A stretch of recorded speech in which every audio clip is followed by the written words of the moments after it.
With technology available on a massive scale, the propagation of digital new media has become accessible and viewable by everyone. So much so that digital new media such as memes have become a visual language of their own. Well, just hear me out. Memes utilize the juxtaposition of visual symbols to communicate emotions and ideas, and pretty specific ones at that. Sound familiar?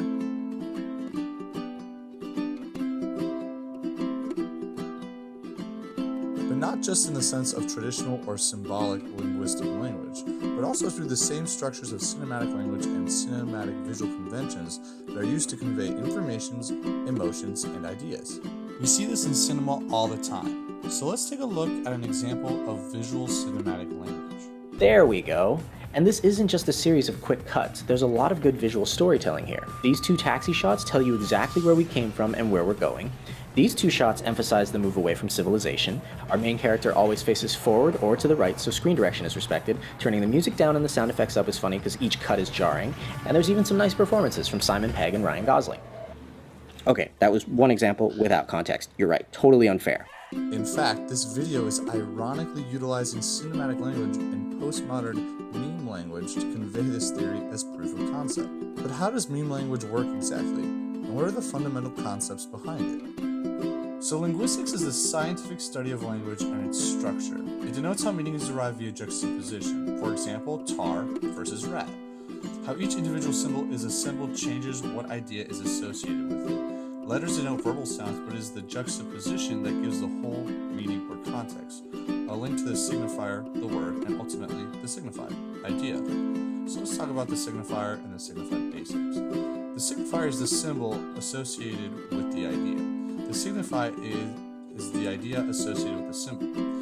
Meaning is established through various social conventions, traditional usages, and other habitual practices that serve to reinforce the baseline concept. Second, meaning is produced through context, or rather through the position in words in relation to other words. So what does this all actually mean? Well, for example, when you first saw this creature, as loyal and lovely as he is, your parents told you it is said like this, dog, and is denoted by these symbols, D-O-G, not G-O-D. We identify it through differences in other combinations. Why is the word dog and the symbols of D-O-G in that order associated with that creature? Well, because everyone says it like that, or society reaches a consensus. So what does linguistics mean for cinema or visual language? Well, Christian Metz noted cinema having a structure similar to language with communication, but it has some key differences. It presents a complete message to the audience that has no opportunity to respond. There's no way to isolate the film's smallest units, symbolically. The cinematic image, for instance, is produced on the basis of visual resemblance, meaning that it is motivated or contextual, not arbitrary as in the case of letter or words. There's also no limit to the number of images that can be produced. Now, what does Christian Metz mean? Well, there's no standardized alphabet of every single visual image that can possibly create because there's an infinite number of possible images, subjects, symbols, etc. Even the same subjects in reality can have an infinite number of perspectives or differences that make up those images. So what does Christian Metz mean? Well, since there's an infinite number of images, it can mean an infinite number of ideas. An infinite number of signifiers mean that the signified is subjective to who is viewing it. Because your parents and society can't tell you what every image you encounter will ever mean. There's no societal consensus for every possible visual image. However, Christian Metz didn't anticipate that something like the internet would catalog and standardize images. In fact, we can think of the internet as a library of memes, each which serve as a letter in an ever-expanding alphabet. In fact, society does actually reach a consensus on the meaning of memes due to the internet's accessibility of connecting and communicating with the rest of society. What had taken years for people to reach a verbal consensus on what a dog is, the internet can do exponentially quicker and on a global scale that transcends cultural boundaries. We take this a step further with cinematic language by using the juxtaposition of visual images to convey language.